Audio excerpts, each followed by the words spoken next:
Hey guys, welcome back to the Paladins Alliance. It's been a while since some content, but what better time to get back into the swing of things than a new major cycle?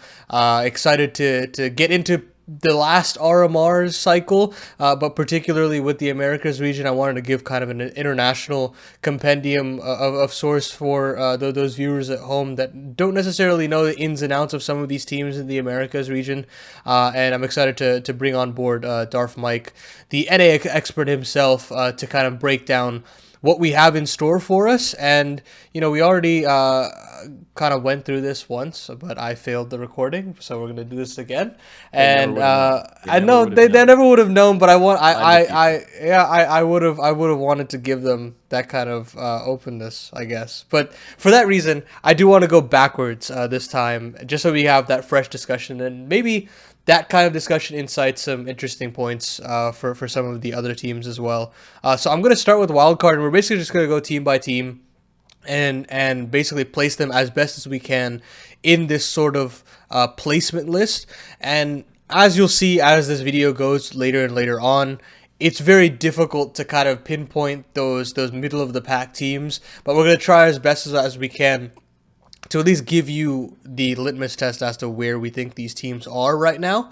And I think we can start the conversation with a very interesting team, and that is Wildcard. I do feel like internationally they've had some okay runs, but domestically they've really impressed me. They've really showed that they have a lot of interesting. They have a very interesting style with how Stan likes to call. It's very slow paced, but he understands what to do in that slow pace, and I think there's a nice commitment from the players in his team to commit to that style. And I don't know, I've been convinced from them. Mike, what do you kind of think about where they're at right now? Do you think they can make it? I think you're mixing things up on me, starting from Wildcard this time. All right, Mm-hmm. I'm here for it. Yeah, no, I'm very bullish on Wildcard. I'm very bullish on Wildcard. I think that if you're looking at the results, you're seeing them take losses to teams like FlyQuest, to NRG, to Nouns, but you have to put the asterisk on that. In Atlanta, they had a stand-in friend. He played beautifully. They adapted Mm-hmm. really well to Friend very quickly, to be honest. I was quite impressed by that.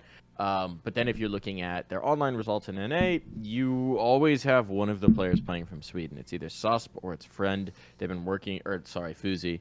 Right. They've been working on getting those guys visas, so it's been a little bit of a situation where they've had to go back to Sweden to apply for the visa to get long-term residence, and that you remove those issues. Um, it's a bit of a pain in the butt. But my general point is I'm pretty bullish on this team. I think that you're right. Stan has really impressed me over the course of this last year with the squad, through various iterations with his calling. When he first came back to playing CS, and he was playing on sort of buddy teams and getting up to the meta, I was really kind of out on it. I didn't see it, but Mm-hmm. he's both impressed in terms of getting a really good sense of what he wants in the server, good calling, and also individually his mechanics have been strong as well. So I'm pretty impressed with Stanislaw right now, and I think having Fuzi in this team, as good as Friend was as a stand-in in Atlanta, and he was about as much as you could possibly expect. Like, he did tremendously. Really impressed me. Uzi is the beating heart of this team fragging wise, and has been since he joined. Dude is nuts. I think Mr. Worldwide out here, Fuzi, has really impressed me. He's been on every region of team at this point. He's been on an Asian team, a Middle Eastern team, European Mm-hmm. team. Now he's got an NA team. If he goes Brazilian next, he is truly assembling the gauntlet. He needs Brazil and Oceania, and then he's played every region that has a meaningful CS scene. So, I think he's good. I think he's a strong opera. I enjoyed him back when he was on Sangal. I think he's impressed at various stops that he's gone along. I think he's very strong, dynamic, and bold in this team.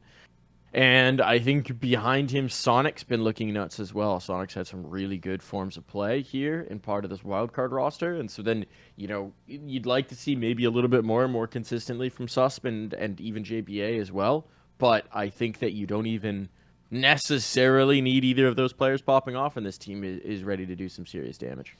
Yeah, I'm completely with you on Fuzi. It does feel like he's just impressed me with his development. There's a lot more confidence and belief in his opening moves now that he knows that these aggressive plays are going to work. And I think that's some part to do with Stan and giving him a little bit of direction, but also just the self belief and the development that he's had playing on teams like Sangal and Rare Adam as well. Just mechanically on Rare Adam had to muscle that team through so many terrible situations, and I feel like Chinese CS is like one of the best places to learn how to play in those chaotic spots and really like trust your mechanics to kind of pull you out domestically. So yeah, I think that his improvement has really shown that this wildcard team has a lot to give. And I feel like system wise and with the firepower that's available, if they play to the standard that I expect them to, I feel like this team would be one of the teams to squeak through and like maybe get that last spot. But I don't know. The field is also very difficult here, as we'll get later and later on, and I think we can kind of place them in that middle of the pack and kind of differentiate them as we go along. But to me, I feel like to me personally, I think that they could be that last team to make it in. But I don't know. I think you should throw them in sixth. Get confident, get biased here. Here's the thing. Of wild card, we have three, shall we say, non-top end NA teams, right? In Boss Downs and wild card that are at this RMR. You know, M80 have been pushing to that upper echelon of play. Obviously, Liquid and Complexity just compete in an entirely different stratosphere from the rest of the pack. Wildcard's that next one up for sure. They've been cementing themselves as easily the fourth team coming out of the North American region for these, if not challenging M80 for the third. I think this wildcard team's very dangerous. I think they haven't necessarily had as many chances to show it just yet, but when they have, I've been impressed. I'm very bullish on Wildcard. I'll give them the sixth for now. We'll see if they get bumped down, but I'm putting them there, Ani. Hell yeah! I mean, I'm totally fine with this. I'm much higher on this team than I think a lot of Europeans are, because they saw the Atlanta result and they were kind of like down on them because of that whole friend result. And yeah, I don't think it's optimal for them for sure, but this is a whole different beast when you look at the set of teams that are here and what they've shown against this level of competition before. So yeah, it's going to be very interesting to see them play. I will also say this is a non-NARMR prediction, but this is a major prediction. They lost to FlyQuest, right, in the semis of that Atlanta event. If Alistair has the individual form he had in Atlanta, FlyQuest is going to actually make some noise at this major. Dude, I would love to see that again. I mean, that was some insane play from that guy in general, and I mean, Cole and I got to witness it when we were there, and that was genuinely just so much fun to watch. He had that like 1v3 clutch on the Dust to A site, and that shit was just nuts. Super awesome. Did you see the clip of Mac reacting to that? Oh yeah, he like broke his did he like peak his mic really bad? I thought it was so funny. He was like stepping away from the monitor. It's truly incredible. If you haven't seen it, Mac mate, for all your Aussie reactions, he's your guy. But yeah, we'll stop talking about other RMRs here. We can move on here, Ani. Red Canids. I think this team. I'm not necessarily sure if I'm too high on this in comparison to a team like Wildcard, where yes, they like in terms of domestic results, they've been doing fine, but I think there's some just gaping issues with this team that don't necessarily excite me. I feel like Nithon has really been given all the keys and chances to prosper on this team. They gave him a chance to be a primary op where he couldn't do it. They gave him a chance to primary op without calling. He couldn't fill those shoes. And then now he's rifling now that Henny's on the roster, and he's not showing any rifling capabilities either. And to that, it shows a very clear weakness in this team. And on top of that, their T-sides are very heavily reliant on Davideus doing a lot of work. And if Davideus isn't there, then this team kind of falls flat on its face. And so with these inconsistent win conditions, I think this team is it's on fraud watch for me. I don't know if you feel the same way, Mike. Yeah, no, 100%. I think Henny's flashy and still fun to watch, but I don't think he's like consistently going to take over. Yeah, I think you're right that they pretty much hinge on Davideus being incredible. Venom Zera hasn't really done what we would have hoped he would do, and Cold Zera is like, all right, I'm just gonna put it out there here. Don't hate me for this. general Counter-Strike community, Brazilians watching this. Coldzera is one of the more frustrating players to watch in the scene right now. He's entered Blame F territory for me, where it's Yeah, just I like do agree. clearly the individual ability and talent is there, but he's no longer that guy, the two-time #1 player in the world, and he still plays like that guy in that he is constantly last guy in and not setting up his teammates, trying to end the round instead of actually helping them win the round when there's multiple players alive. And to me, that is just one of the most frustrating individual playstyles to watch.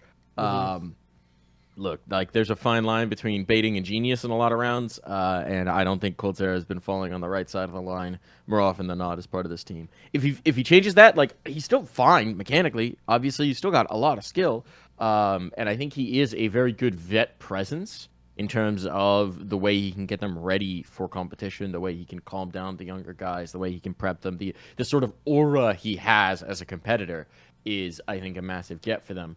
But man, I just like I don't know, man. Going first or second or something. Just like shoot heads when your teammates are alive. That's all I want. No, I'm completely with you. When I saw him initially on the team, I was like, oh, this is a stopgap. This is a stopgap for him baiting and just him trying to figure out the system because he's just not really like figured it out. But it never changed for his time in being there. And you calling around yourself feels very selfish at this point in time because you've got a lot of young talent that are very willing to take the brunt of firepower. When I look towards Venom, Zera, and Davideus, these guys have really put in the work of developing themselves, and I think they have a whole lot of complexity to them. I don't think they're one-note players. I think you can use them in multiple different ways to make some very interesting playing styles. But right now, it does feel like they have one perspective and one perspective only, and that to me, in this level of the competition, will not cut it.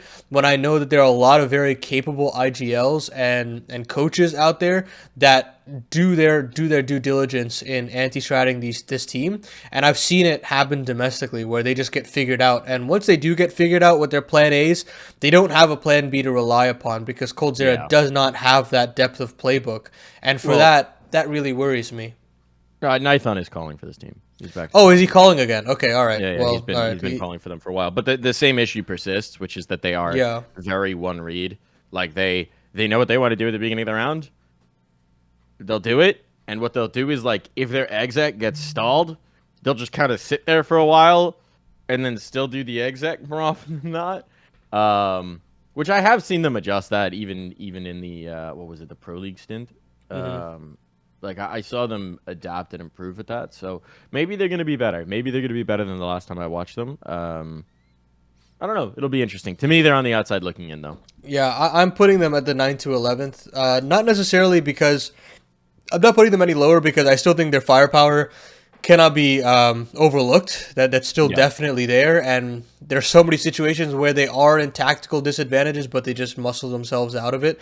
But it's going to come back to haunt them when it comes to those best of threes, when the pressure is on. I don't think this team is going to make it, but we'll continue the conversation a little bit more onto a team that is still very, very exciting, and that's Pain. I mean, this team has really just impressed me with the kind of longevity that they've had.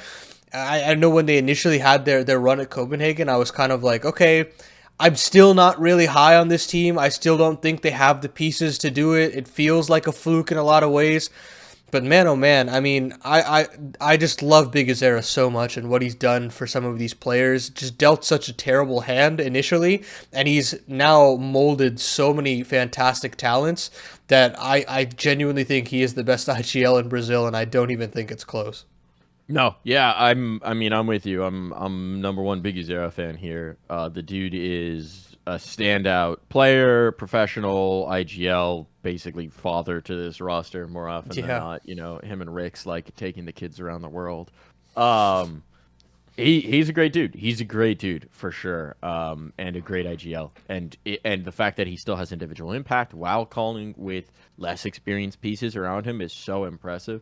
I think that I'm very bullish on Pain. I'm easily slotting them into that 3rd to 5th tier without really any sort of contention on that. They're a team that could push for the legend slot. Here's my one real concern with Pain, and it's that last map in Katowice against Bait, where they were playing a really competitive series against Bait. It's, 13-11 the first map that they lose Dust 2. It's 13-4. They dominate Bait on Nuke. And then Mirage comes out, and they've just got no gas. They get run over 10-2 in the first half. They lose 13-5. And that was so weird to me because this is not a bad Mirage team. Like, they know how to play Mirage. Team. They Bait is a team that should be beatable in that situation. They knew what the veto would be. Like, they were confident. They were comfortable. Even in the breaks in between, talking to the coach, getting a little word. Like, they're confident. They're comfortable. They're feeling good about it kind of thing. They just... And, like, they probably should have had Dust, too. And, like, they just ran out of gas. In a way that is, young players, inexperienced. There's more external factors to playing good CS in a LAN environment than just being in the server, right? There's managing food and water and bathroom breaks and fatigue and jet lag and all that shit, where experienced players like Biguzera are much better at it. But if you're a young guy like Snow, who has only really been competing since the summer, if you're, the rest of the team, despite Biguzera being 27, their average age is 21.9, right? Kawes, 21, NQZ, 19, Snow, 17, Lux, 22. Like, they're young and inexperienced. So that is my one concern, is the way that they lost that last map was hugely disappointing to watch, and I'm sure hugely disappointing for them. And there are going to be some unique challenges to being in China and competing. It's not, it's a different place. You know what I mean? It's not, you're not going to have Mickey D's down the road, probably. Actually, yeah. I don't actually know where McDonald's is at in China these days. The East, those events that happen in the East are always like very worrying, and I feel like we have these bizarro results that come from it, and a lot of times it does. I do think it comes down to those outlying factors that are out of the server that people don't really talk about. I mean, I look at events that happen there all the time, and I see one favorite in the final, and I see another finalist that shouldn't have been there, and that's because the favorite like bombed out because of some outlying factor, and it's confusing for somebody that just like watches the game, and you just expect, okay, no matter where they are, they will play the same way in every situation, but it's completely different when it comes to an event in China. And with the added pressure of it being the major, I mean, you really have to consider if they get into a 2-2, 3-2 situation where they have to play that decider, it could get a little worrying, especially considering that, I think you're completely right. They looked like they were completely gassed, and you don't want a team like Pain to be having stamina issues. That's like the last thing that they should be worried about, considering their game plans are solid. You have a lot of players that believe in the system. I was very skeptical on Snow initially, especially with the roles that they gave him. Not necessarily because of him as a player, but he slotted in very well. I think he understands his role very well. And as a young player, having to play slightly worse roles than you had on a team like Case, where you're given all the star roles, is one that I'm like, okay, this guy is like one for the future. It's like genuinely impressive to see him have a calm head on his shoulders. Well, and also personality-wise, he's an interesting character, right? Because, I mean, obviously everyone's getting excited about the fact that he's just loud as fuck. Super loud, always yelling, which is great. It's very entertaining for me, being in the venue listening to them, right? Super entertaining, but it is something that also becomes difficult to maintain when you're gassed, when you're tired. He's pretty consistent about it, but I will say I think he's developing really quickly, considering he's only played at this level for, again, 3 months, something like that. I'm bad at counting, but basically, since August. I think this team, I mean, I'm extremely confident that they're going to make it through. I don't think they'll struggle at all at this event.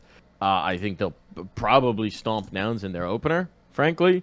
And they could just get a good path and go through Legends. They could go through first, second. I think third to fifth is more likely, but I'm very confident that Pain's going to go through here, and I'm excited to see if they can do damage at the major itself like they did it last time around. Because I think, NQZ slaps right now. Lux has been great. This team's really good. It's very simple. They've got very talented players, and Biguzero once again is molding those talented players into extremely deadly weapons. Yeah. And it's cool to see. I'm not gonna put them higher just because I feel like I did want to like look at the major matchups specifically because I hate doing that. That's one thing I'll say is I just hate like trying to predict who's gonna win each matchup and then You just hit him with the putting first him in. round, you know. That's Yeah. it. Yeah, exactly. That's perfect for me. So I'll put them there, but as you said, I do think that if they do have a reasonable kind of format or path, they could definitely get into that legend spot. It'll be very interesting. Another interesting team to discuss about here is Nouns, and I feel like I feel like before the player break in the first half of the year, I was very excited about this team. They were trending in the right direction. They were looking to go beyond the form that they showed at Copenhagen when they added in Rush, and they had just a really cool idea with how they were playing both Carson and CJ. But I feel like that one idea has been found out, and they've really taken a downturn domestically that I am very worried about this team looking into the Americas RMR when the competition kind of gets ratcheted up another level. Mike, do you kind of feel the same, or do you feel high on this team? No, I have no faith. I have zero faith in Nouns right now. I'd like to be wrong. Yeah. I just looked at their team pictures, and Rush has a mustache now, so maybe that gives him Nice. plus power. Very excited about that development, I guess. But I mean, Nouns have been slipping, right? Nouns have been slipping pretty substantially within the region. They're fourth on the HLTV regional rankings now, I think. They're just kind of they're not trending in the right direction. The only reason they're fourth is because they don't count Wildcard. Right. Or Liquid, I don't think. Yeah, they don't No, count no, either. no Liquid. So, right, like it's yeah, I think Nouns is an outside looking in team. I think I'd put them in the 9th to 11th or the 12th to 14th. I'd like to be wrong again, but even looking at that opening matchup, like I expect them to lose to Pain. And then you're starting off on the wrong foot. You're an announced team that hasn't had any results to speak of in the last calendar year. You beat Wildcard in ECL playoffs, which is cool. That's a good victory, but again, they had a player playing from Sweden, and they lost to Legacy and PA, and they've been consistently losing to Legacy. They've been consistently losing to a lot of the other North American teams. So now just haven't really done much on the server to impress me recently. I'd like to be wrong. I like this project. I like a lot of individual pieces on this project. I like the weird, quirky nature of their backing, and Nouns as an organization that they've consistently supported this team.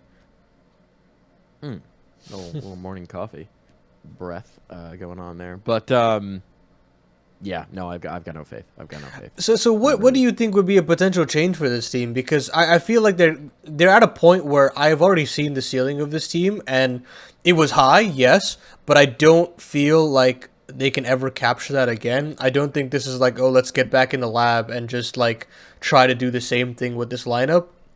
To me, I look at this team and I'd like to make an IGL change. I was fine with the Carson project, and they gave it its fair shot. They really tried, and it worked for a long time. But I'm looking at Cryptic over at Boss, and I see just that possibility, and it's just so tantalizing to me, man. Yeah, I don't think it ever actually worked. I think what worked for them was early CS2 meta, where you could just sprint at people and headshot them before they could see you. Yeah. I don't think this team ever had any sort of like calling depth with Carson at the helm. No. I think they've been pretty straightforward. I think they were just really annoying to play in those early days of CS2, when CJ became like the top-rated player in North America for a 2-month run. That is true. Yes, I agree with you. I think it's time to explore other options at the IGL role. Like Carson hasn't been doing it for that long, so you could say he's going to continue to develop. This is where I think you need the inside perspective of a guy like Adren, who's done it at a very high level as a coach. But yeah, I think it's a good point about Cryptic. I would love to see Cryptic get more resources in a different context, or get resources, period, in a different context, and see what he could do, because he has impressed us with the IGL role, working with very little at times in Boss, and yeah, it'd be cool to see him with actual backing and a salary and support, and some players who've played at a high level before, to see what that could be. So Yeah, I'm content. Yeah, you can put them anywhere in those bottom two tiers, and I'm Yeah, not gonna raise a fuss about it. I just think there needs to be a dramatic change for this team for anything to happen. They need to suddenly again have CJ just absolutely insane. You're gonna get a good production out of George. You're gonna get an okay production out of Junior. I think at this level. But yeah, there's a lot of work to do in the announce camp, and I'm glad I that they mean, do have the resources to do so. Rush was frying in this team for a minute, but I don't know if he has been maintaining that. He's still clutching decently, which is like kind of what they need. But I mean, anchoring wise, he's okay. He's definitely one of the better anchors in North America. But it's nothing like he's just playing his role well, which is not taking over a game. Like it's not his job. I don't think. So Yeah. that just really lends me to believe that this team doesn't have a significant win condition. But one that they may have one is MIBR, and to me, look, I think this team has like the most firepower, probably just in the entire tournament altogether. But I think that this team looks very discombobulated going into this tournament, and I don't know. I feel very worried about this MIBR roster, just because of how weird that this team looks now that Lukowski's in. Yeah. The more that I think about it, the more I think like maybe they should have just waited till after Shanghai to try and integrate him in. And you're guaranteed a certain level with Breno that it would have been enough. I feel to actually qualify just straight up. But now I'm a little worried. Yeah, I think it's very fair. I think that the Lukowski move, I mean, you saw from the drop interview that was like, mid Pro League run. They saw the names and Yeah. numbers and were like, what the fuck is this? I think it really caught the roster off guard. The reason why they did it is that apparently the org's been trying to sign Lukowski for 2 years, and you know how insane buyouts are in Brazil and contract lengths and all that thing. And this was the window to get him. And so if they really think he's going to be that guy, you get him in that window, regardless of what it's going to Fair do enough. to your short-term results, because otherwise you're never going to get him, right? It's just not going to happen without paying $1 million or some ridiculous thing. So I understand the move from an organizational perspective, but I think the team definitely experienced a wobble in that moment, because I think they were a pretty well-oiled unit. I think they were really gelling with drop IGLing. I think that Pro League run is great evidence of that. Now that being said, I think they could continue to gel headed into this RMR. I think they were very much treating Katowice, the ESL Challenger event, as prep for the RMR. I think the results there were shit, frankly. Yeah.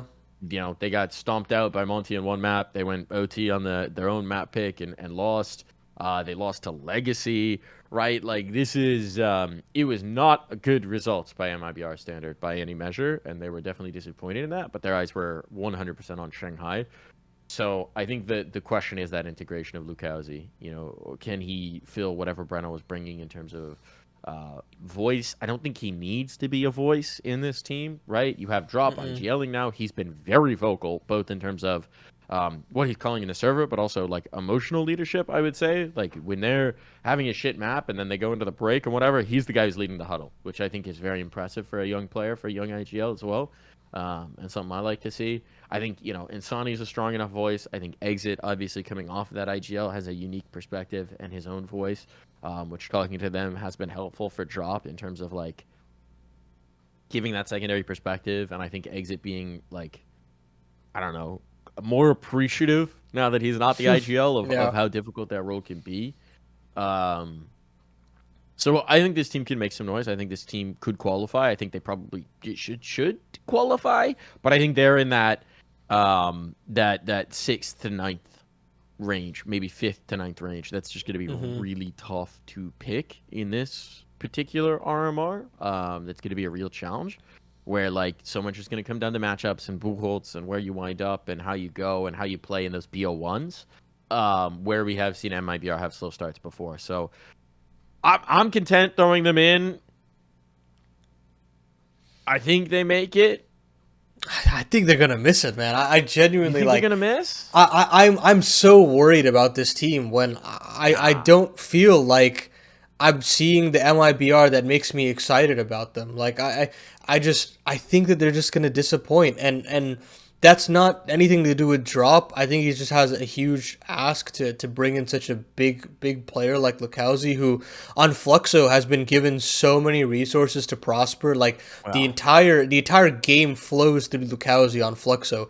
That's not the case on MIBR, or at least not yet, right? Because you've got players like Safe that can take over the game. You have players like Insani that they call rounds specifically around him in the late round to try and figure it out.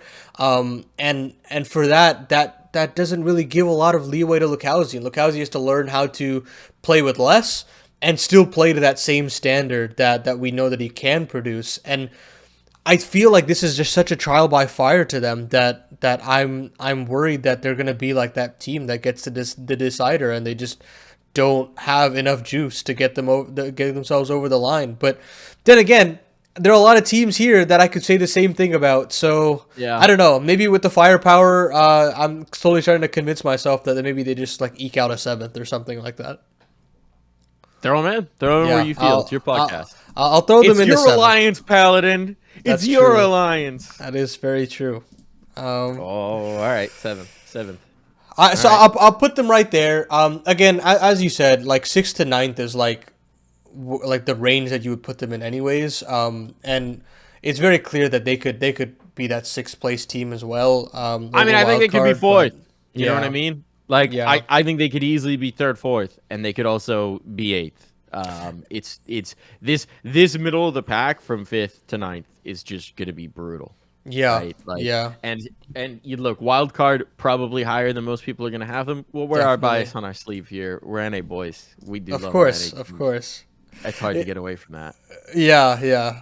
Well, look, I'm worried about M80 as well. I think that this team is a team that, like MIBR, is expected to make it. I'd say, with the amount of poise that they've shown at Pro League, with the amount of development that Lake has already shown as a younger player, feeling that void of mobs, it's an expectation to me that this team makes it all the way. Yes. But that being said, it's not, I mean, necessarily looking the best for them when they were considered, I think, favorites in Atlanta and didn't really rise to that billing.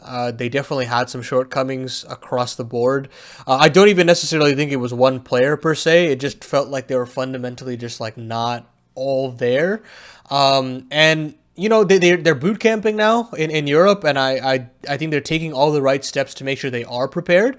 Yeah. But the biggest issue for me is just the map pool and those results that they had against Bestia. I don't know. I'm a little worried when we get down to the best of threes. I'm not.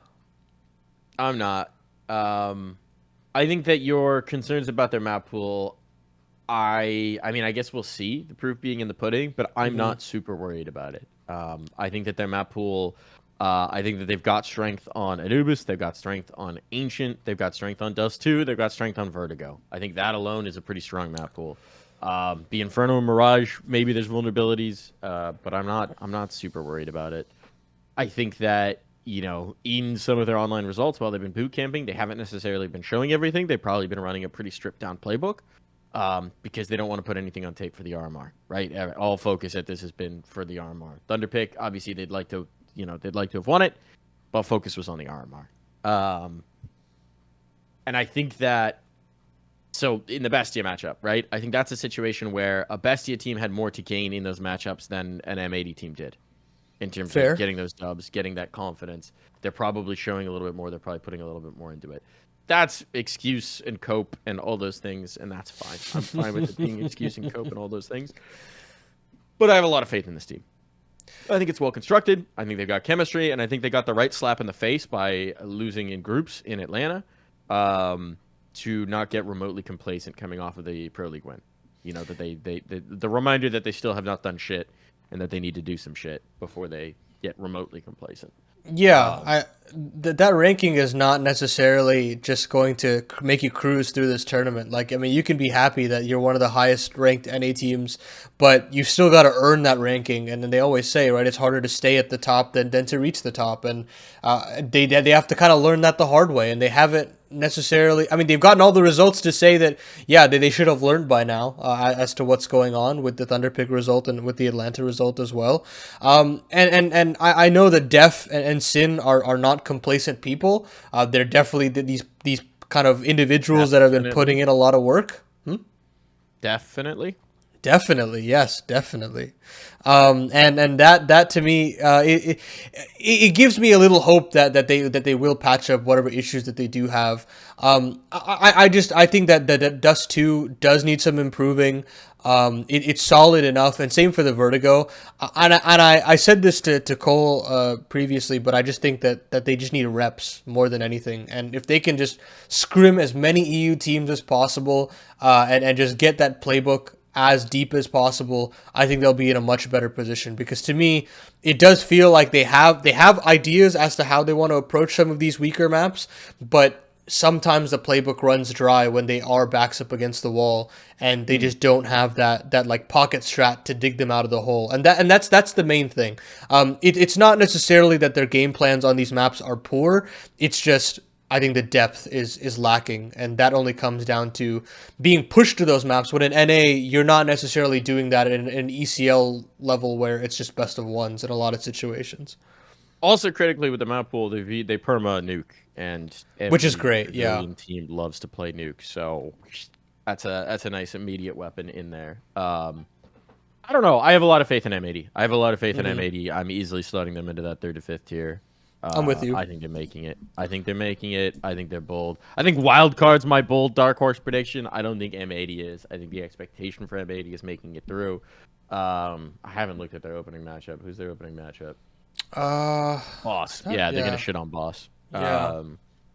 So they'll start off with the 1-0, confident. MIBR, by the way, has the crew matchup for the 1-0. That gives me confidence in them. Like, that is true. I think you can jumble up all of these teams that are gonna make it through. The only thing that matters at the end of the day is if you make it through. But I think M80 are finally getting their stickers. My only regret will be if they qualify with this, that they're qualifying with the new logo, which is not still the old one, fine for a sticker, but the old logo was so good.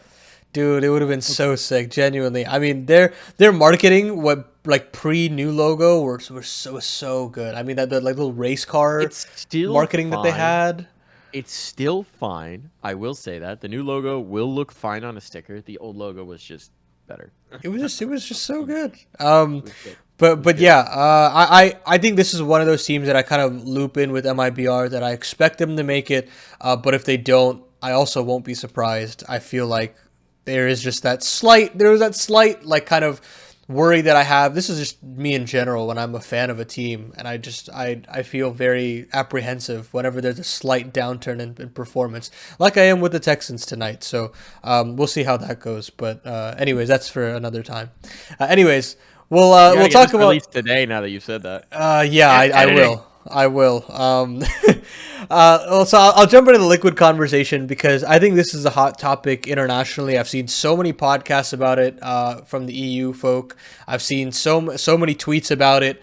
And look, I think that yes, there are issues. You can point fingers to different players, but the fact of the matter is, I'm taking this team to make legends, and I don't think it's that close, genuinely, because I think that there's so much firepower in a way that they're also individually self-sufficient, that it doesn't matter if there is one, a tactical breakdown, or two, there's a player that like individually falls off. I think these players are all so experienced at this point, even Ultimate to some extent, that I am not worried about this team in the slightest. And I think a lot of issues that people have are, I get where they're coming from, but I'm not into that same panic stations that I was at with Liquid last RMR. Yeah.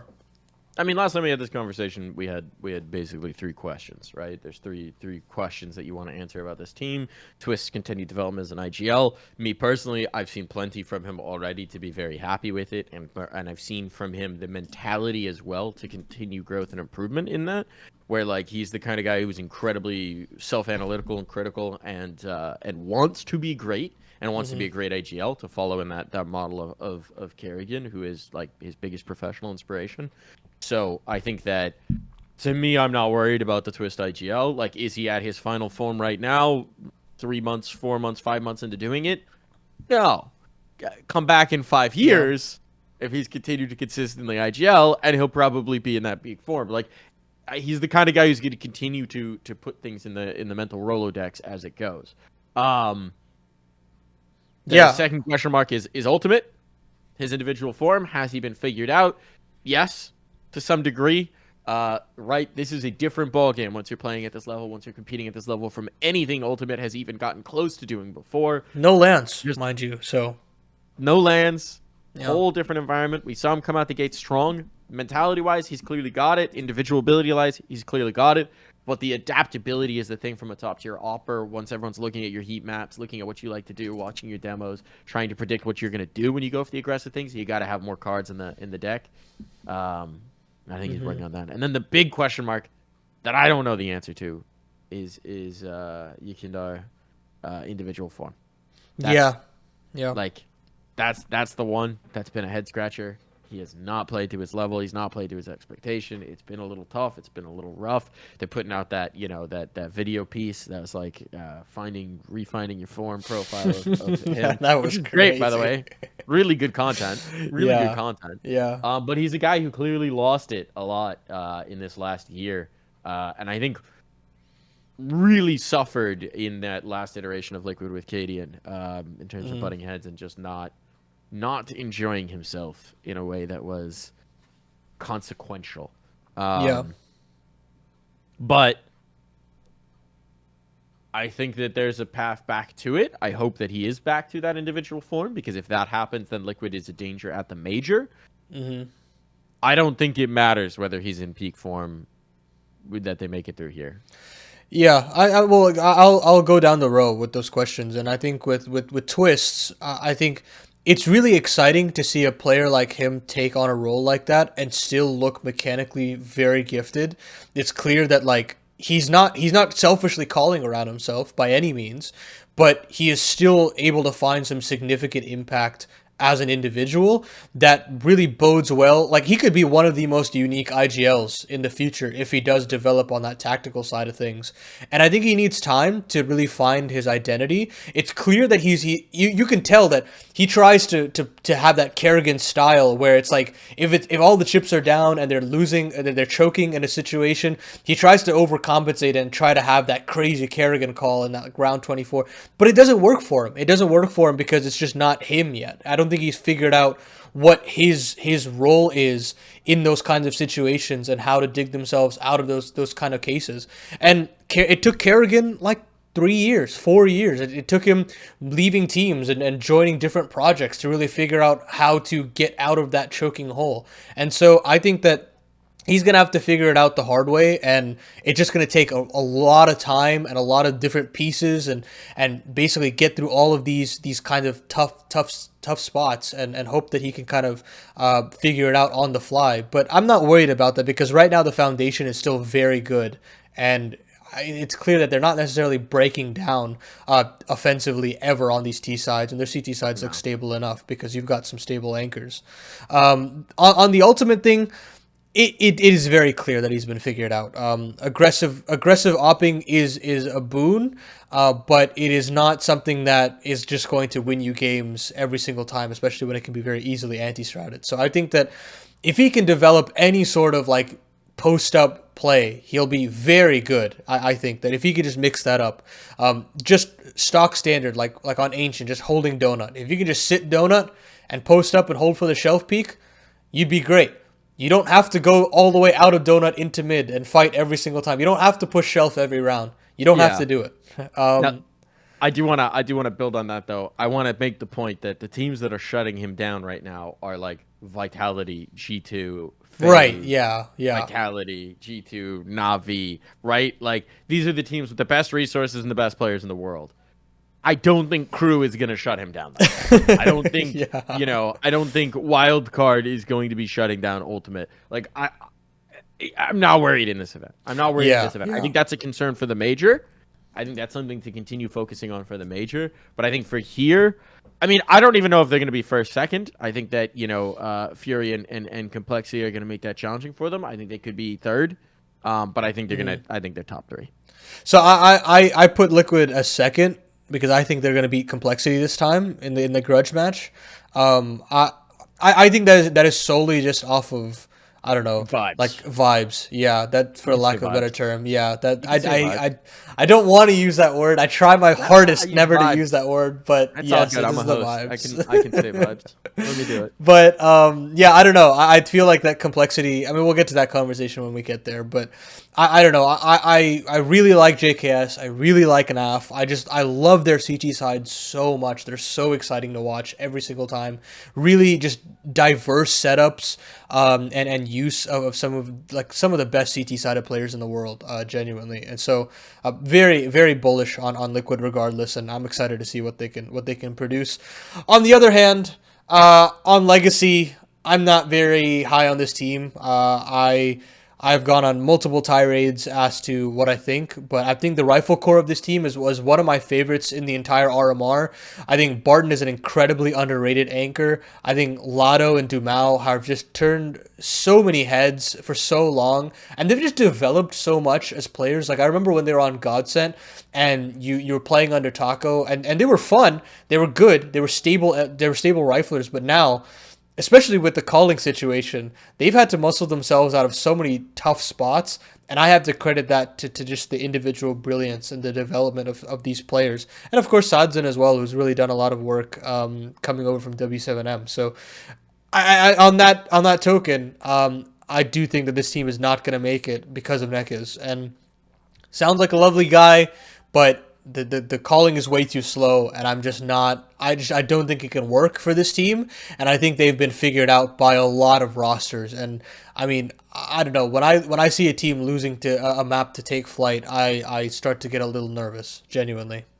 Yeah, no, I think it's extremely fair. I think I echo a lot of your points. I think Dumao and Lato impressed the hell out of me. Lato in particular, in Katowice. I think, I've been bullish on these guys for a very long time. I think they've got a kind of unique situation in that those two and Chucky have been together since 2021, I want to say, 2020, whenever that Godsend project first formed. And then, I mean, Barton was part of that very early on, too. So they've had a consistent core for a very long time. And we've seen these young players develop, and they're still super young. And that's important to note. 21 on both those guys, 22 on Barton.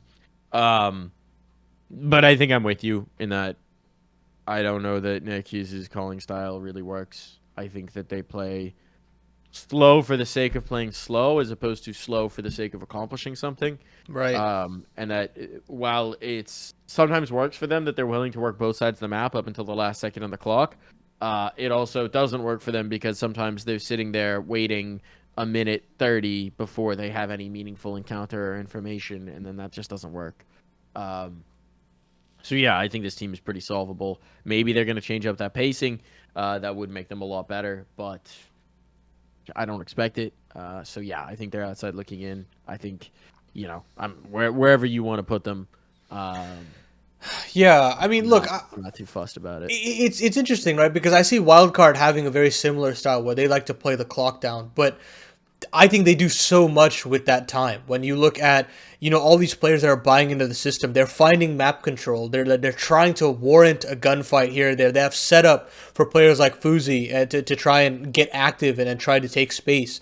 But with Legacy, it's very keen that they just kind of sit back in like the T half of the map where they're not necessarily willing to vie for any sort of meaningful control. And that's the worry. It's that, yeah, they're just not doing much with said time. And again, with Nekia's playing these very frag heavy roles where you're playing like in the centers of the map, and you're giving yourself these roles when you have so much talent across the board and you're not giving them the opportunity to foresee or oversee those parts of the map.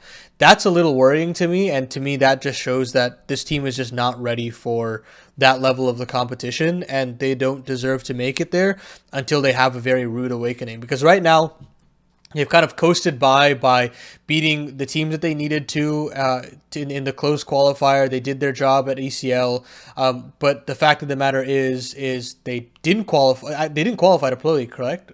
Did they miss out? I feel like they missed out. They came in third. Sorry, this is Legacy? Yeah, Legacy? Yeah, they came in third, so they didn't even get the job done there. They weren't able to really have a meaningful result at Katowice either, which I thought that they could have done a little bit more damage, but they weren't able to find that same sort of result.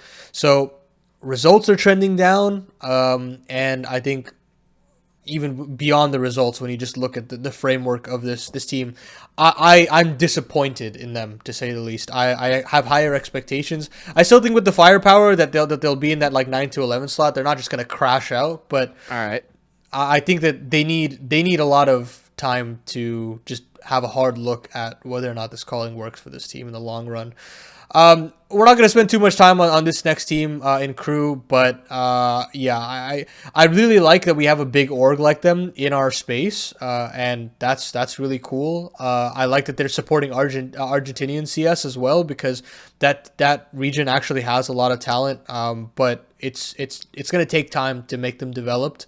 But the fact of the matter is this team just had a dream run at the close qualifier. They don't necessarily have any infrastructure beyond Yell, which, again, also had his struggles when he was playing. So I feel as though that this team is just going to bomb out, and that'll be that. It'll be a great experience for them. Yep, I tend to agree. I know very little about them. I'm going based on vibes. I know Reversive and Thaco. I know Yell in the coaching role. I don't really know anything about this 5. So if you're saying that, I'm saying that. Let's slot him in. Moving on. I think Ataraxi is fun. Moving on! You should check him out. But yeah, we'll keep going. We'll keep going. Imperial is another team that I kind of put into that bucket of like MIBR right now. And I think we'll get into the conversation of 9Z later on as well, where the expectation is to make it, but right now, internationally, they've just been a little topsy-turvy. I still, when I look down the row of this team, I don't really see any true weak links. I do think that Noe has had a little drop in form, and I think he's kind of the emotional core of this team in a lot of ways, where when he gets rolling individually, I think he starts to get a little bit louder, and I think he just starts to bring a lot of really positive emotion to this team that trends them in the right directions. And that's where you see those stomp halves that they were able to produce just off of the back of his opening aggressive moves. So I really like him, and I need him to step up. I think that this team is also going to be one of those that, you know what, I'll say that they're like one of those last teams that eke it through as well. But generally, I'm still a little concerned about Imperial as a whole. I don't know if you feel the same way, Mike. Yeah, no, I do. I think that my biggest concern for Imperial is that I genuinely think they play international competition better than they play domestic. Yeah. I think that the scariest thing for Imperial is a Brazilian team, which doesn't make sense because they are a better, more consistent, more solid team than most of their domestic counterparts. Yeah. They play much better international Counter-Strike. We saw it in the last major. We've seen it in every time they've basically gotten in. Never makes any sense, mind you. I really like the way they play against top-end competition and good teams. I think Vinny calls very well against teams that have like more predictability, I guess is the word. And then I think I watch them sometimes domestically, and they're getting shit on, and I don't get it. They lost to Insanity, man. They lost to Insanity, which just that team broke up. Like that team is not playing together anymore. Truly insane. I don't get it. So it's like if we're talking about how they would play at the major, they're easily top 5. Easily top 5. Yeah. No concerns. But I don't know if they'll get there because I watched them in qualifiers, and it's like, what is this team? Who is this team? What is happening? And it constantly causes me to underrate them, but it also means that I think the RMR is more dangerous to them than the first stage of the major. So I'm content slotting them in 8th. Wow. I think they could easily be 3rd. I think they could easily be like 4th. I think they could be anywhere in there, but I'm content slotting them in 8th. I think they should make it. I think they should make it 100%. But I think it's a super competitive pool. If you want to bump MIBR down and put them in, fine. If you want to swap them with Wildcard and put Wildcard 8 to put Imperial 6, also fine for me. I think this is gonna be it's your tier list. So I think that Imperial is still good enough to get it over the line. I agree. The reason why I don't see them missing is because I look at the rest of the field here. And I think I can put Complexity and Furia up on top, but the rest of those four teams, I don't think are making it. Just a spoiler alert, I'm not very high on 9Z right now.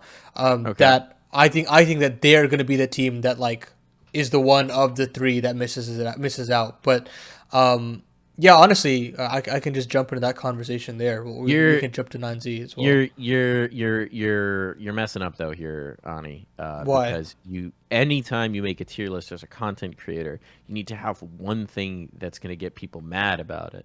For the screenshot on Twitter afterwards, that's Oh, going to right. cause people to retweet an Yeah, engagement bait with you. And if you put Imperial missing and Wildcard making it, that's that's going to be your true. engagement bait. That's going to be your engagement bait. That's There you go. genius.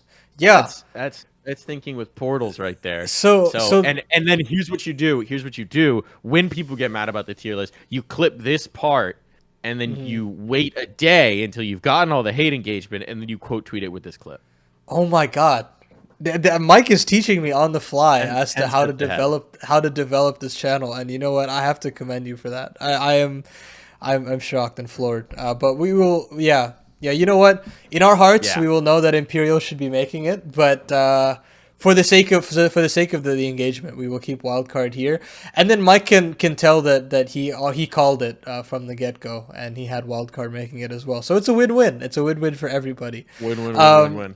but 9Z, I do want to jump to that while we're just on that We're on going all that the way to 9Z. conversation. All right, cool. Yeah, I just wanted to talk about them because to me, I think that this team is the team that I will be most disappointed by because I really admire their coaching staff. I really admire what Max has done. I really think he's impressed me as a caller and being called upon with multiple different iterations, making it to a major before, breaking new ground for South American CS, but this team has just really disappointed me internationally.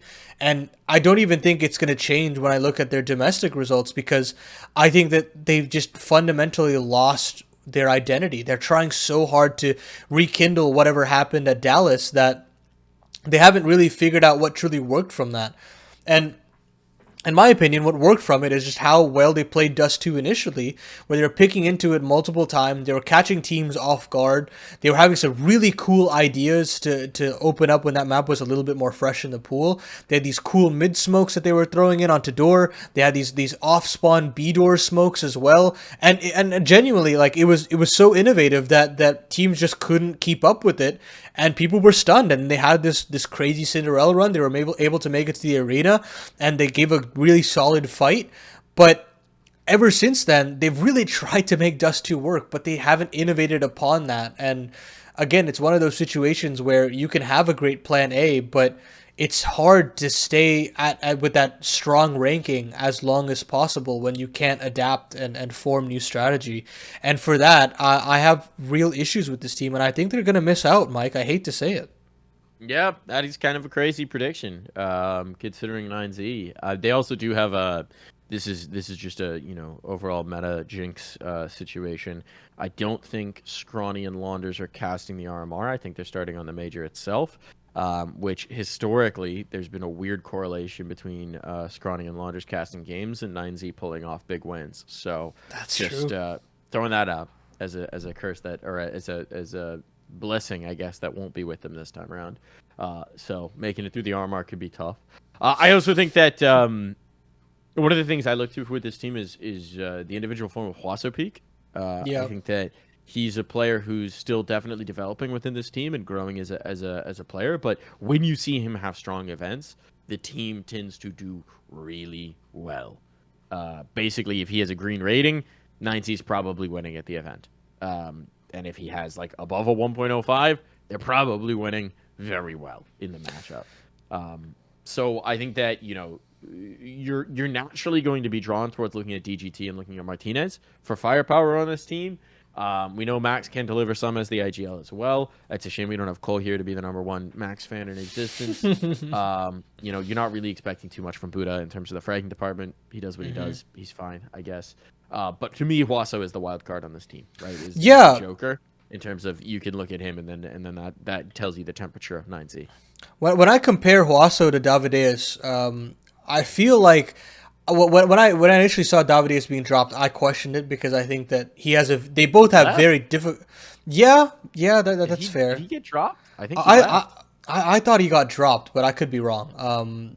You might be right there, but I thought that move was very sudden because to me, I thought Davideus did a lot of really good work in that role, and Huasopik having to come in and play in a very difficult role like that at a high level was always going to be very difficult, and it's clear that he doesn't have the consistency, which is a problem for 9Z in some senses, but in others, it's that you need to just find other more consistent win conditions, and Martinez is definitely that guy that has to be that second order of business, because I think that he is just when he is on, genuinely one of the most exciting operas in the Americas region, bar none.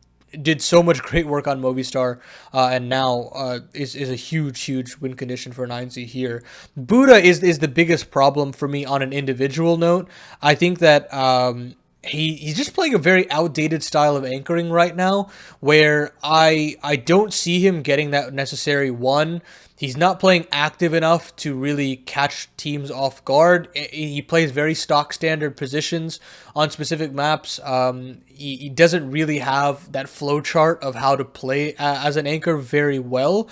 And that to me speaks to me that it's just time for him to find another team on the totem pole to develop with and kind of learn the hard way of just how do I, when I have an exec coming towards me, how do I counter that? How do I play around it? How do I get as much information as possible before I go down? Because right now he's playing like it's CS:GO, but unfortunately it's not that game anymore, and you just have to be a lot more alert, a lot more. There has to be a lot more movement in how you're playing these anchoring roles, and there are a lot of players across international spaces that have adapted. When you look at players like Shush that have kind of redeveloped that role, but there's some players like Buddha who have not acclimated accordingly, and they just need that rude awakening for right now. All right, throw him where you're gonna throw him. I'll throw them in here. I'll right. say that they're missing out just barely. Just barely missing it. We'll keep going. I'll continue with Boss. I think that this team is very. I love them. Fury for last. What are we doing here? All right. That's fine. You can say Fury for last. Let's talk about Boss. Yeah, I think Boss. I really like them. I really like the project that they've been putting forward. They've been through a lot of turbulent times, having to switch callers multiple times between Cryptic and Micro, having to switch between operas as well. Choosing. Yeah, that is true. Yeah, I was being a little lenient, but yeah, you are right. They did choose to make that happen, which is always very questionable. But with all that being said, I still think that they've come out the better end of it. I really like the addition of Fruit Cup. I think that them taking a chance on him, they were definitely forced into a corner having to take the chance, but even still, just the opportunity that he's been given and what he's done with that opportunity has been really cool. But that being said, they're just in over their heads here. It's unfortunate, but I don't see them going beyond maybe an odd best of one victory. They just have severe firepower issues when I look towards players like Freshie, players like Slight as well. And of course, just that X factor of what is Fruit Cup can do. I don't know. I think that this team is going to struggle, but I just really am rooting for them, Mike. I really am. Yeah. I got no faith. I like how you tempered it this time, Ani, knowing where I was going to come in on it. Yeah. Look, like I'm with you in terms of ones for the future. I think that there's some exciting things about this team. I think Cryptic. I want to see him continue to develop as an IGL because I've been impressed by flashes of what Cryptic's going to been able to do with very inexperienced pieces repeatedly. I want to see Cryptic get better opportunities. I want to see him get better support because we are a region that is starved for IGLs. And so if we're seeing one continue to develop, that's fantastic. And Cryptic, if you're watching this for whatever reason, don't give it up again. Don't do that. Yeah. Don't do that. You're going to be an IGL. Sorry. You mantled the curse. You're gonna be one now. That's what we need. You're not gonna be a star fragger. You're gonna be an IGL. If you want to be an IGL star fragger, that's great. But stick with it. Stick with it, Bucko. That's the route. Now in terms of the rest of the team, Fruit Cup, we just have no clue. He has never played at this level of competition. He's never played at this caliber of event. He's never traveled like this. No clue what he's gonna do in Shanghai. Yeah. Total question mark. I think he's probably not going to do great, but total question mark there. could come out and surprise us. Freshie and Darty as the rifling duo on this team have disappointed me before. Last RMR, they came out and they looked flat. They looked super flat. And they've done this multiple times when the pressure's on, when they're on land, when they're not online, when they're not comfortable, when they're at a big moment. They don't play like they should. They don't play like they've been playing. They don't play like stars. They don't play confident. They don't play comfortable. And this team frequently will get into a situation where they're so caught up with trying to do the right thing that they don't do the winning thing. Yeah. I think that Darty's been really exciting to me, but it like domestically, like as an anchor. Yeah, but done it before. Yeah. But that's the problem. He gets to a big event, he gets to an RMR, and Yeah. he shits the bed. Now maybe this is the one where they've had enough experience, they've had enough shitting the bed that they will unshit the bed, that they will change the sheets. I hope. I would like that to be the case. I think Dirty Montana is a player who could continue to develop into being exciting. I don't have any faith. I think you can slot them in 12th to 14th or 15th to 16th, and I think it'd be very reasonable. You could throw them in 15th to 16th. No, you can leave them there. You can leave them there. Yeah, okay. The reason why is that I wanted to put Case here because I think that this team is not very good. I think that they had one of the most Cinderella runs possible to make it here. They've lost their star player in Snow. They made some smart moves with some of the decisions that they've changed in and out. I think they still have Yeps on their team, which is like crazy. But I don't think this team is going to do anything, and they haven't done anything in a very long time. So I'm going to put them there. I don't know anything about them, frankly. They've got no wins of note. I don't expect you to. Yeah, they had like a best of one win against Red Canids, which is like the biggest thing. And then because of book holds, they had like a good path after, and they just trounced their way through. Very weird situations. But anyways, complexity. I think it's safe to assume that we're gonna put them at the top end. Sure, they have some issues, but I think this team. This is the last dance for this team. I have low expectations that this is going to be the same 5-man unit heading into 2025, bar some crazy result that comes from this. But I think it's time to say goodbye to a player, and I don't know. I was thinking it would be Grim personally. I also think it could it be Floppy, but I don't know, Mike. Where do you kind of lay your hat on that situation? Yeah, we went down this path. I think Complexity is not going to struggle in this RMR. I think they're going to go first to third.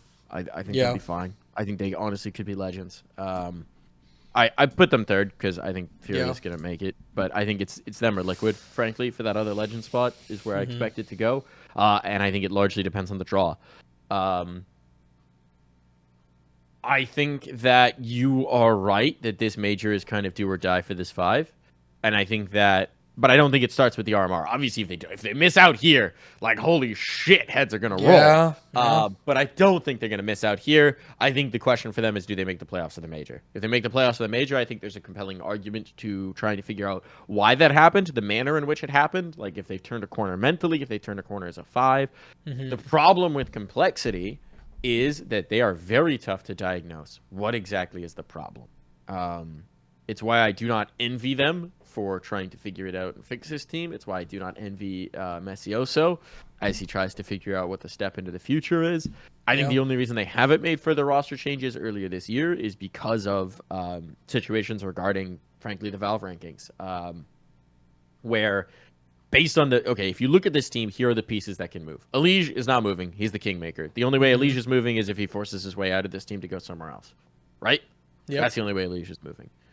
JT as an IGL, massively impressive still. I think GT is great. I think he's become underrated as the shines come off with his team in general. But I think 100%. JT as an IGL can absolutely make it happen, can absolutely deliver enough as an individual as well to make it happen. I got no problems with JT. Halzerk, whatever you think of him as an opera, they just signed him to an extension in August or in June. He's not going to be moving. There's also not many better options, genuinely. Like, no, it'd be very hard. Yeah. Like, the thing about Halzerk that's questionable is the mentality. You know, the whole hitting the desk, punching his thigh every round. What does that do? Obviously, he says it resets him. The question is, what does it do to the rest of the team? That's where it's challenging. That whole argument, whatever you want to say about that. They think that's not a problem. They like Halzerk. I think Halzerk absolutely delivers as an individual at a high enough level to win. So Halzerk's sticking around. So those three, probably untouchable. Like, I guess theoretically JT is the most threatened, which is just if you decide that the brain trust is the problem, you get rid of JT and TC, and you bring in another IGL coaching duo, maybe, but I don't know who that would be. I don't think there's any easy answers to that. Like, IGL, changing out the IGL is like the biggest, holy shit, throw a grenade into the roster, see what happens. Even things that are supposed to be sure things at IGLs, shoutouts Cadian, as we've seen, are not necessarily on Liquid. So, yeah, man, I wouldn't touch that. So then the question is it Floppy or Grim? Or is it both of them? And I think that their results at the major will probably reflect that. I think that the problem is, I'll say I rate Floppy and Grim both highly as players. I think they've got individual form. I think they've got ability. I think they can do it in the right circumstances, in the right settings. And the problem with complexity is it's never the same problem twice in the same map, right? It's always someone different. Someone's missing. Is it Floppy who's missing? Is it Grim who's not hitting his shots? Is it Halzerk having a tough game and punching whatever's closest to him? Is it Elige? Elige just goes wholly missing sometimes. Sometimes everything else is working and Elige has a shitter of a performance in Star Rolls. Like, this team is mind-boggling. They're so tough to read.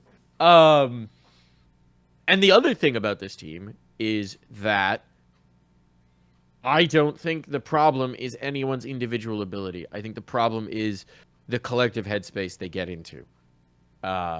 Where is your emotional leadership coming from on this team? That's to me is the big problem, right? JT is a quiet guy. He is not a rah-rah guy. He's just never going to be. He's a leader in terms of telling you exactly what he expects and what he wants, but he is not going to be the guy to fire you up when everyone's down in the dumps. He's just not. Elige is the most emo motherfucker in the scene. He knows that. Everyone knows that, right? Like, he's not that guy. When it's on a downswing, he's not the guy to pull it back up. He's the guy to make it worse. But he's an absolute legend. Like Floppy, quiet, introverted dude. He lifted a trophy and didn't smile while he lifted the trophy. Like, that dude is just level all the way through. Grim, like, we see the frustration seep in for Grim. We see him all over the place. He's not necessarily the most vocal dude from what I've seen either. And then Halzerk, meanwhile, is beating up his own legs in game. So he's emotional, but he's not emotional in like the positive upward tick leadership most of the time. When he's having a good game, he's laughing, smiling, happy. That's great. But the problem is, who pulls you out of the dumps when you're down in the dumps? You know, I don't know that they have it. It's tough because there's not many good solutions, because when you look at all these players that you would slot in for Floppy and Grim, they're very similar personality types. Here's also something that's very important about that. Whoever you slot in for Floppy or Grim, okay, theoretically you could get one more European, but I think it's pretty important for this team that their flag stays US, or at least NA. I agree, yeah. On HLTV. So I think they need an NA player to replace either of those two players. I think that's important for the org. I think that's important for their brand identity. I think that's important for the place that Complexity occupies within the scene. So that is also a limiting factor for anyone who's going to be like, go get Kerrigan or some shit like that. You need an NA guy. You know? No, for sure. Yeah. It's like I think the IGL space will be a very interesting one in 2025, considering just so many contracts are expiring. But I genuinely don't even think that it's worth it for Complexity when you have such a valuable piece right now in JT that I don't even think that move would make much sense. Like, I'm thinking Rec for Floppy as a potential upgrade. I mean, it's basically a side grade because like, I don't know. Yeah. I think it could work, but we had this conversation as well where we don't know if M80 is selling or not, right? Yeah, I mean, there's multiple conversations there, which is, first off, I don't think M80 is selling except for a huge bag, and I don't think Complexity is throwing around huge bags right now because they don't have huge bags. The only way they would have a huge bag to buy players is if they sold someone a leash, frankly. Then there's other issues to talk about with this team, right? Like, Complexity is not a team that is operating throwing around huge amounts of cash. They are trying to make it work as an NA organization with Jason Lake having bought them and figuring out the cash flow very much still. So then the question is, okay, is M80 selling? That's your first question, because that's definitely a team you're going to look at. You know, looking at, you're saying Rec. The problem with Rec is he's also a quiet dude. Right, exactly. Right? That's not a problem in M80, but he is a very level, quiet dude. I think he would fit the vibe of the team, but not in a way that you want it to. I think you want to change the vibe of the team because the vibe of the team seems to be the problem. So here's So I a think, player that I have to bring into the question, right? Okay, I didn't bring this up in the initial conversation that we had, but instead of Grim, what if you took a chance on Sixy? It's crazy. It's crazy. I know, no, I don't think it's that wild. I think but they've looked at it. Elise has really liked Sixy. I do think that they've played before, and I think that he put him on one of his top 20 lists. I could be wrong, but it was either him or Twist. I'm not sure, but he's played with them before when Yep. Sixy stood in, so they know what he's like. He's a player that is can be very loud. He's a very wild character, but he's also just such an X factor in the server. Genuinely so exciting to watch. I think he could just completely change the scope of this team if you made him the second star behind instead of Grim. Yeah. Yeah, I think they've looked at it. I think they've looked at it. I'm pretty sure they've looked at him. I hope they have. The thing about Sixy is there's a couple question marks, right? One is the maturity and the development. I think he's been doing a lot of growing up lately, just from talking to Danny at events and things and stuff like that. I think he's gotten a little bit out of the, college party boy life, Yeah. which is Yeah. fine. We were all dumb when we were that age. You're that age right now, Ani. You dumb right now? Woohoo! Woohoo! Very. Ani out here slamming the brewskis.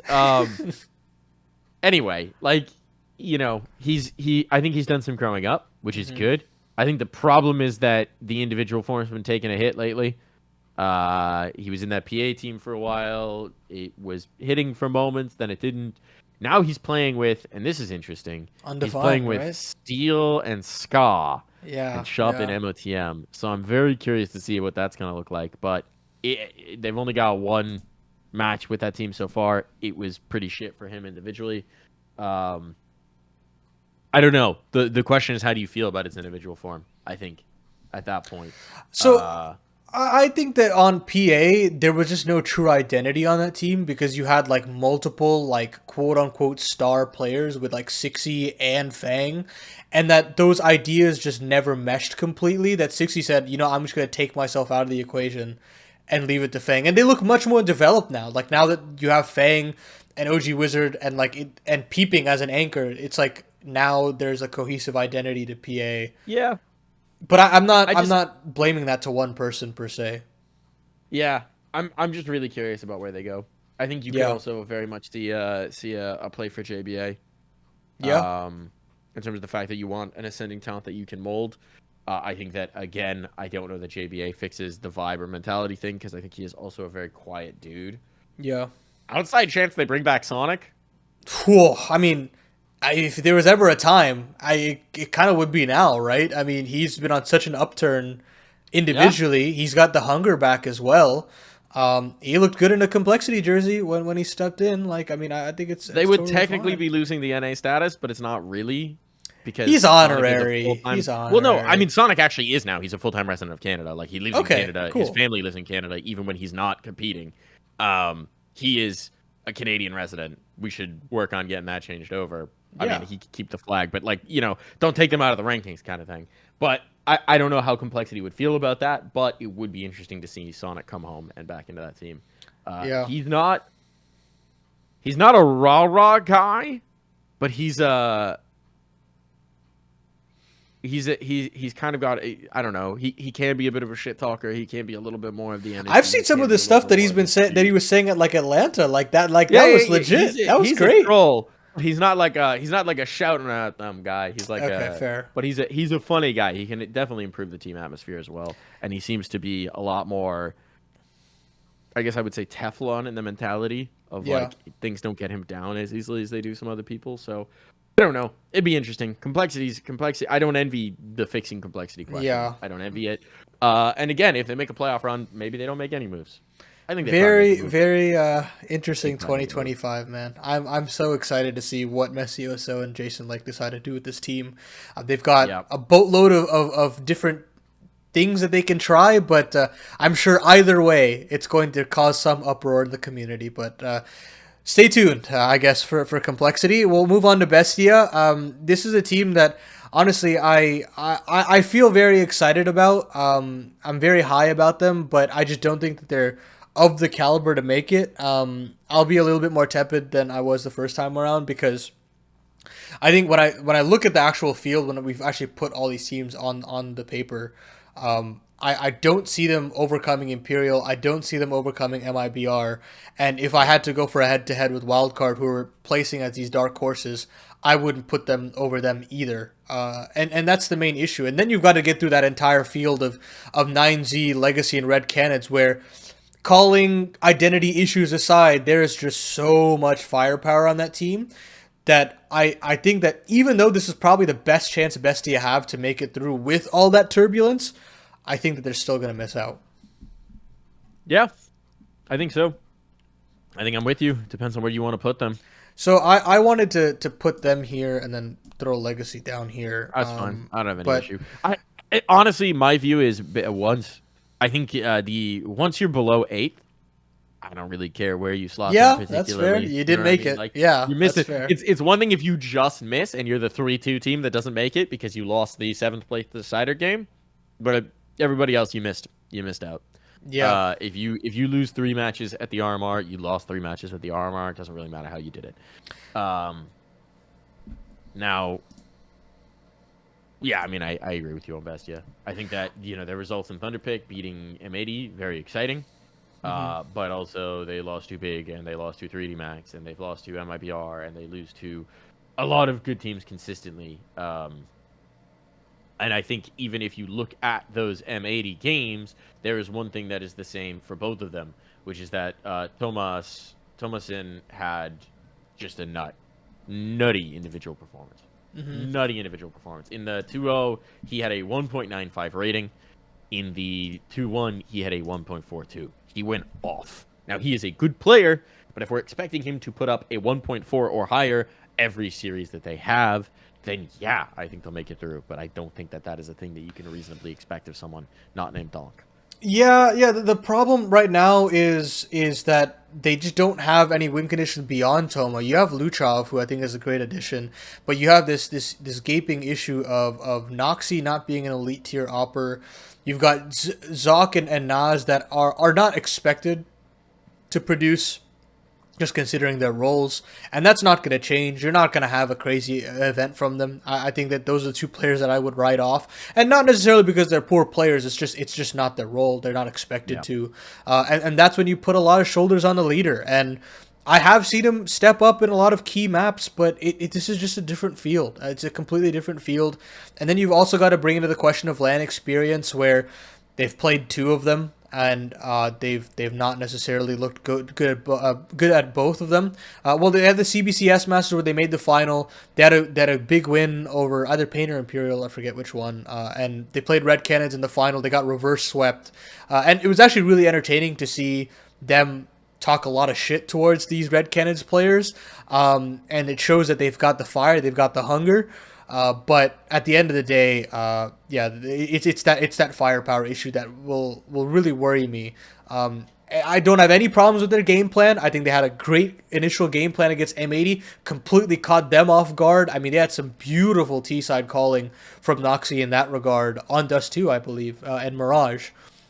And those maps looked amazing. But as soon as we got into the 3D Max matchup, or the big matchup, where they're asked to play with a little bit more, tactical depth, or teams that are going out of their way to anti-strat you, that's when things really took a nosedive and they got found out very quickly. So, I think I'm excited for Bestia, but it'll be a tough ask for them today. Or not today, in Shanghai. But anyways, we'll move over to Furia. Let's wrap this thing up. Yeah, and I saved them best for last because I think this is my favorite team. I didn't think I was going to say this. I think it's my favorite team going into the RMR. And that's just because I'm just so happy that they actually have like an identity now.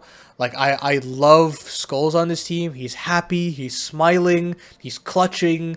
He actually feels like that promising young player that we saw in Pain get an actual call up, and he's gotten everything that I could ask for out of him, and that has really just brought up the floor of this team an insane amount. And that to me just makes me so excited about them. I think they'll comfortably get that legend spot, especially domestically. They just tear a hole it through all of these teams. Now, here's the other thing you should do is you should swap Liquid and Furia. This is the other tier list dating, so that the Brazilians have something to be excited about as well. That's true. The content here. Make sure to post this screenshot. Do like the PogChamp face on the side of it. That's my last bit of content creator advice because I'm not a good one either. So I don't know why I'm giving it. All right, yeah, no, I'm really bullish on Furia. I think that there's a lot of things to like. I think Fallen taking over the IGLing has been good for this team. I think City as a coach has really impressed. I think he's doing a great job stepping into that coaching role. Been very pleased to see that. I think Yuri has seen a little bit of an individual form resurgence, which is so important for this team. And I think Skulls, dude, it's just been so nice to see Skulls be happy and smiling. I said this last time, but I'll say it again. I think it's basically that scene from Good Will Hunting where Skulls got to this roster and it's Fallen or it's City hugging him and going, "It's not your fault, Skulls. Liquid wasn't your fault." He's crying. "Don't you bullshit me! Don't I missed my nades. I failed as an egg. No, it's not your fault." Because man, that dude got beaten into a pulp on that Liquid roster for maybe he had some individual problems, but it wasn't his fault. It wasn't his fault. I'm totally willing to forgive him for what happened there, and I'm glad he's found his feet. And again, that's actually a big City move for why Skulls wound up here. Is he was a huge advocate for bringing him in, for making sure that that he was in the team, and for saying, "Look, this guy is that guy.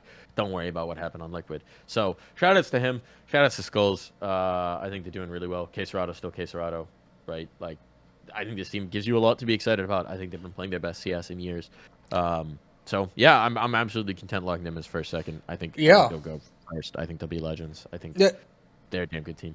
I think Yuri's also had a little bit of an uptick in form, which has been really nice to see. I think this guy was like, they had this whole like Fangs of Furia thing, right, for so long, and he kind of got detoothed for a little bit, and just now he's finally there.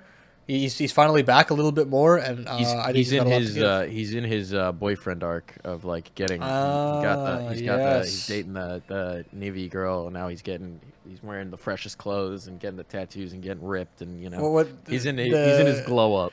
The copy pasta, what is it? He hangs out with the coolest dudes, the freshest clothes, the chillest clothes, or the chillest dudes in the freshest clothes. No, he's in his glow up era. But I think Fury is also in their glow up era. Very excited to watch them take to the stage at Shanghai. But that's gonna do it. This is gonna be our little RMR list, and obviously none of this is going to be right because it never is. And it'll be fun. It'll be fun to see how this is wrong and what shakeups happen. But thank you, Mike, for coming on board. It's been a pleasure to chat about all of these teams, and I hope you guys at home also enjoy this RMR because boy oh boy, it's the best one. It is the best one bar none, and I will hold my head high in that sense for you, Mike, as you mentioned in our last conversation. But for those at home that are new to the channel, definitely like, subscribe, all that good stuff, and we'll see you guys for some more RMR content as things start to roll around. I've got a simple one locked and loaded, so you don't want to miss that. But until then, stay tuned. We'll see you guys soon.